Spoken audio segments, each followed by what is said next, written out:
Let's talk about smoking and alcohol. How do you advise people how much not to drink or to drink, and talk about smoking? We think, smoking is the evil of common society.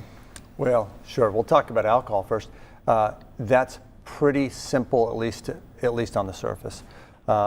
Most authorities think that for a woman, 1 drink a day or less is reasonable, moderate alcohol consumption. For a man, 1 or 2 drinks a day or less. Now, of course, that means a 12-ounce beer, 5 ounces of wine, or 1.5 ounces of liquor.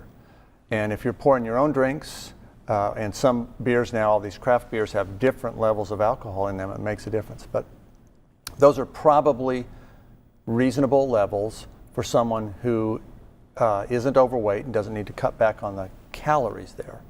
Now, smoking, different. There's no reasonable level of cigarette smoking. And of course, now we're seeing all these complications from vaping. So we can't say that vaping is a safer alternative to tobacco use.